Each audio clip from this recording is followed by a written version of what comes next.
Twins beat the A's tonight after a tumultuous 24 hours. So much to break down on today's episode of Locked On Twins. You are Locked On Twins, your daily Minnesota Twins podcast. Part of the Locked On Podcast Network, your team every day.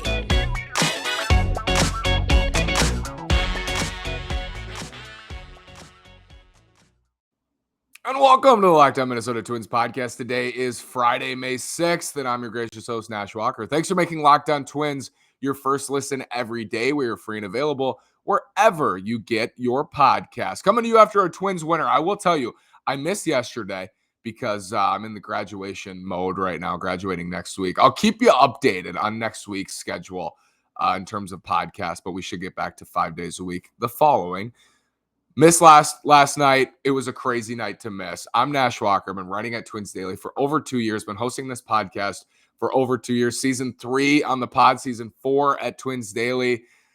Last night was crazy. I mean, the Twins blow the game. Yohan Duran, I don't know what happened. 5 solo home runs they give up in this game at Camden. End up splitting with Baltimore after winning the first 2 of a 4-game series. Just really disappointing. And the worst of it all, Carlos Correa gets hit in the finger. Twins fear it's a broken middle finger, which would have been at least 4 to 6 weeks is the timetable we were looking at. I mean, anytime you lose a game and you lose one of your best players in said game for an extended period, those are the worst of the year. Those are always the worst. And it feels like the Twins have had that. They've had it with Buxton. Now they had it with Correa last night. Then today, take a deep breath.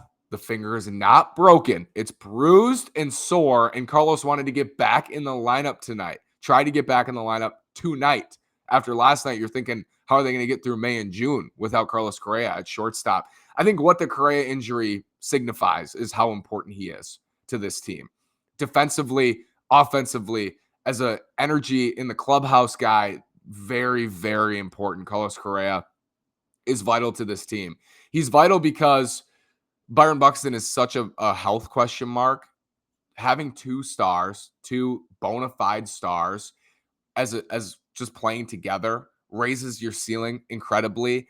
And because Buxton's health is always in question, it's almost insurance that you have Carlos Correa at the top of your lineup. When Buxton has to miss a day or Buxton misses time, which feels inevitable, you have Carlos Correa there to kind of lead a lineup and still be that big right-handed bat and be a great defender in the field as Buxton is as well. And then when they play together, it's just such a special thing. Like, I just take it all in when they're playing together.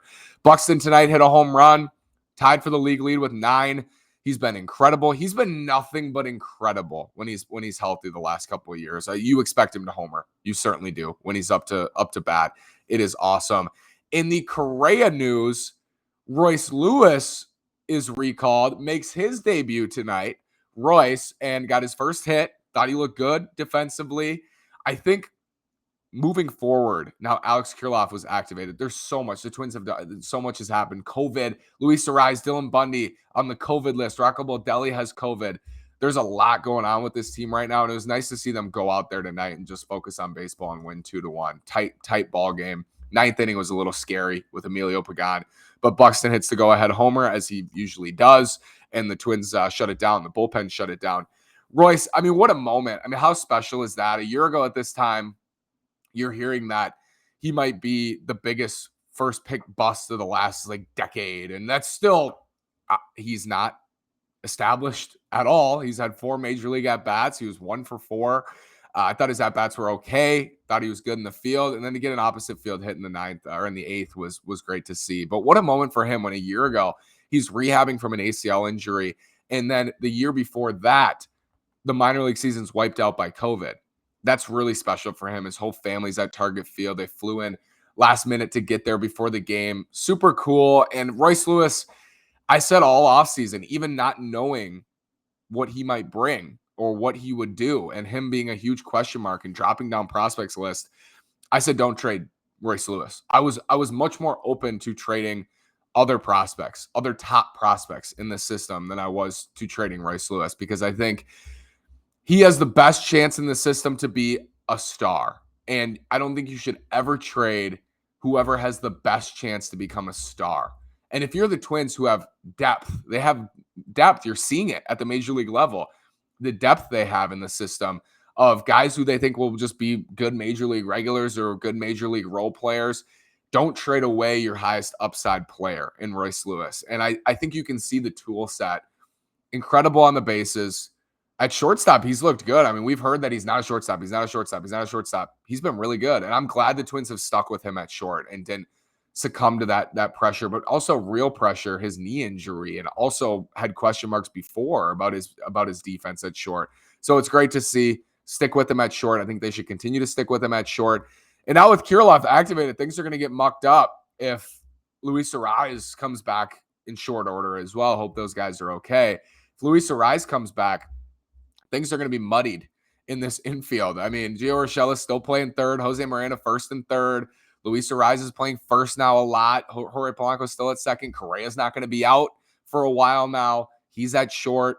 It'll be interesting. I think this is a short stint for Royce Lewis, but it's special nonetheless, even if it is a short stint. To get him that taste of the big leagues and just to see him in a Twins uniform is really fun. And like writing out the lineup card today, I had fun typing Royce Lewis's name into the preset graphic, writing Lewis shortstop. It's just really fun to write. And I think looking forward, the future is bright for these Twins. And there were more guys who contributed tonight who are Twins for the next 6 or 7 years at least. Let's talk about them. After this word from Built Bar, summer is coming. And with summer, you're going to need some snacks on the go. Built Bars, they're healthy and delicious. No more sacrificing delicious food for health. With Built Bar, you can have both, and it's easy.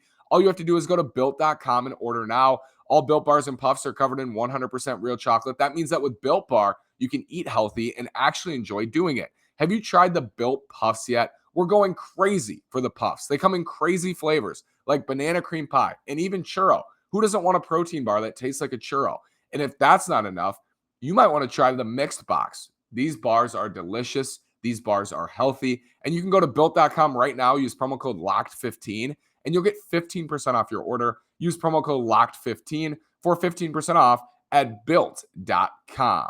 Blue Nile, bringing you everyday quality jewelry. If you're looking for fine jewelry, but you're having trouble choosing, Blue Nile has jewelry experts on hand 24/7. They're available via the phone or chat to help you find a memorable gift at every budget. Mark Mother's Day with something enduring, a classic diamond stud earrings, elegant tennis bracelets, birthstone pendants, and so much more on BlueNile.com. Again, this Mother's Day, give mom something she'll treasure forever with fine jewelry from BlueNile.com. And Locked On Sports listeners get $50 off $500. This podcast exclusive is only good through Mother's Day. Use code Locked On. That's code Locked On. Plus, every order is insured, ships free, and arrives in discreet packaging that won't give away what's inside. Shop stress-free and find your forever piece. Go to BlueNile.com today.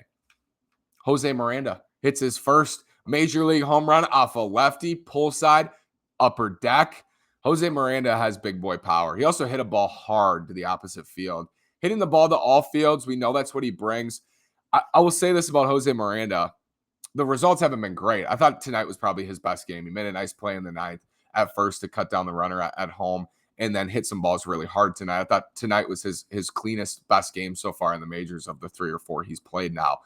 José Miranda does everything. And I'm not saying that he's good at everything. Like, I don't think he's a great runner, but I don't see a clear weakness in José Miranda's game. He's looked a little bit shaky defensively at times, but I don't think it's a clear weakness. He can hit for power. He can hit for average. He's going to get on base a little bit. I think he has a complete ability to do a lot of things. And I think that's very valuable as a hitter. And I don't know if José Miranda is going to become like a cleanup, everyday beast hitter for the Twins. But I think what he's going to be is a solid 5th or 6th guy in a lineup, crushes left-handed pitching, reliable defensively, can play multiple spots in the infield. That's a good player. I mean, that's the type of player a system needs to produce. A 3, potentially 2, 3-win player. I think José Miranda has that ability for the Twins. I don't know if he's going to end up being a 4 or 5-win player.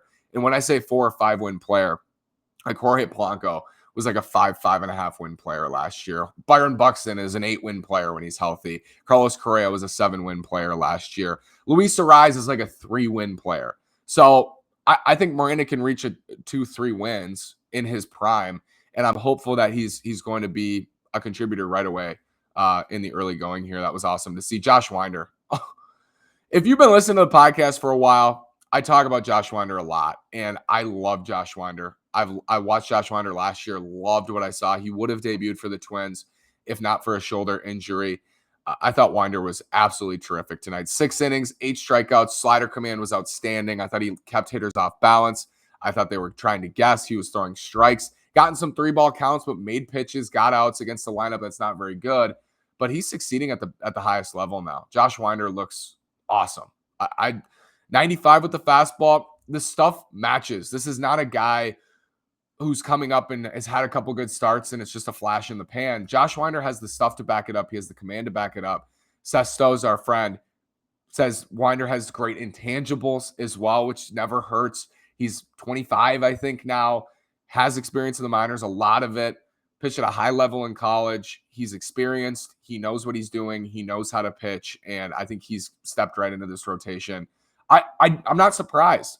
I'm not surprised by Josh Winder stepping in and succeeding.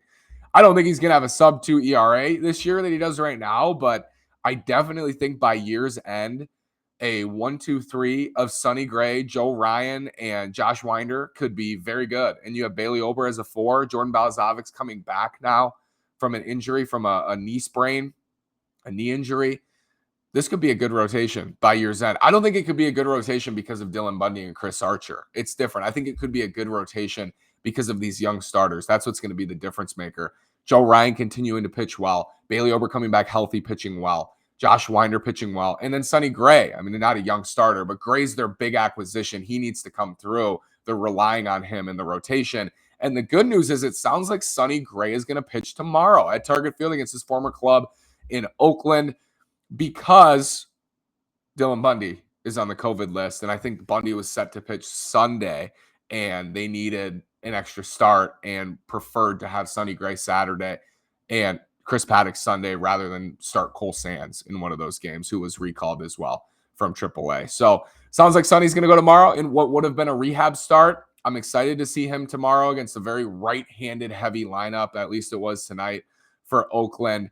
Let's talk about the Twins bullpen. Tyler Duffy, maybe his best outing of the season. Joe Smith has been nails, and then Emilio Pagan giving us all heart attacks in the 9th inning. Let's talk about that after this word from BetOnline. BetOnline is your number one source, betonline.net, for all your betting stats, and sports info. Find all the latest sports developments, league reviews, and news, including this year's basketball playoffs, Major League Baseball, and this weekend's Run to the Roses of the Kentucky Derby is back. BetOnline is your continued source for all your sporting wagering information, from live betting to playoffs, esports, and more. Head to the website today or use your mobile device to learn more about the trends in action.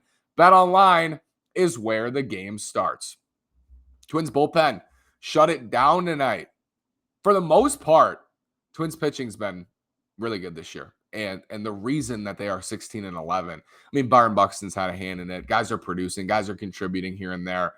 But the pitching has been impressive, at least compared to where it was last year, when that game's blown last year. Emilio Pagan in the 9th, he can't keep putting himself in those situations. Like, as sooner or later, you have a full count with the bases loaded. He's not going to make a perfect pitch on 3-2. The game's going to get tied. They're going to take the lead. Balls are going to be in play. Things are going to happen. This is baseball. You have to control what you can control. And he did make a great pitch to get an out. He made a great pitch to Jake Berger against the Sox in game 1 of that series, but can't keep putting himself in those spots. I'll get back to it over and over and over. They're an arm short in the back of the bullpen. They are an arm short in the back of the bullpen. They need one more high leverage right-handed reliever. Yohan Duran, as great as I think he is, he's going to go through some struggles. Like, he's going to give up some homers. He just got moved to the bullpen this year. He's working through pitch usage problems. He's leaving pitches over the heart of the plate. He's going to work through these things and learn how to become a special reliever. Right now, he's a special arm. I think he's going to be a special reliever. So you really need, and also his innings are limited. Like, if he was on a normal innings count this year, he only threw 16 and change last year at AAA. If he was on a normal allotment of reliever innings, he's pitching the ninth tonight, I think. And Pagan didn't really pitch, so maybe they still go to Pagan there. But you don't want to go to Pagan all the time in a one-run game. Like I sooner or later, again, it's going to bite him, those situations, unless he starts throwing strikes. But even last year gave up a ton of homers for San Diego. So they're an arm short. Can they get to the All-Star break or to the trade deadline an arm short? We'll see. We'll see. But these one-run games, you feel a little queasy. A big development could be Tyler Duffy, who I thought was terrific tonight. Fastball's up. Slider, breaking ball, his knuckle curve that he throws was outstanding tonight. And he was locating. I thought he located well. Breezy, 1, 2, 3. 8th inning. He was great. Joe Smith has been awesome for this team. I really like guys like Joe Smith because I think every good team needs someone like Joe Smith, who is more experienced, I think, than any active reliever in baseball. Maybe saying Sergio Romo. I have to look at the appearances. Just so experienced. 7th inning of a one-run game in May. He's been there. He's been there so many times. He's pitched with the bases loaded so many times. He's pitched in the late innings so many times. You never feel like he's overwhelmed by anything. And his stuff, he throws 84, 85 with a sinker. But I love submarine righties, especially in this division. And I love that matchup tonight with all those righties. He's death on righties. He's just really tough. He paints that sinker on the outer half and then throws that slider down and away, and righties have a tough time hitting him. That's why I really like Sergio Romo, because you felt like in a matchup with any right-handed hitter, you felt like he had a good chance to get them out. That flips when it's a lefty. Like Seth Brown hit the ball super hard tonight off Pagan. Or I'm sorry, off of Joe Smith. That flips when it's a lefty, and I thought the Twins let Sergio Romo see too many lefties in his last season in 2020 with them. I thought they let him see too many lefties. I think you have to continue to spot Joe Smith up against exclusively, like borderline exclusively righties, and you're going to see the numbers he's had. He's no earned runs. He's going to give up some runs this year, but I love your ability to bring him in when you just need to get a righty out or get a couple righties out. You can bring in Joe Smith. He's going to submarine him to death. It's just a really nice feeling, and he's a really nice guy to have. Got to take a deep breath after these last 24 hours. That was just a roller coaster of emotions. This is baseball, ups and downs. Got to find a way to not get too high, not get too low. But, as recent as last night, it felt like the season could be crumbling right in front of our eyes when the Twins lose to the Orioles 2 games in a row and then lose potentially Correa. And now they bounce back with a win tonight. Things are back on track. Carlos Correa is okay, and the Twins are 16-11. Whew! I'm here with you. I'm going to be here with you through the whole journey, and I hope you're enjoying it. If you like this podcast, or leave me a comment. I love reading your comments about the Twins, about the podcast. I read your comments. I love them. Please like, subscribe, tell your friends to subscribe. Let's keep this YouTube channel going. Locked On Twins was a top 10 YouTube channel last week on the whole network, on the MLB network. That's awesome. Thank you so much. That's because of you. Thank you for watching. Thank you for your interaction. Keep bringing it. Go Twins. It's a fun team. 16-11. Really nice start. Hopefully 19-11 after 30. That would be quite something. Thank you so much. Have a great day. Go Twins.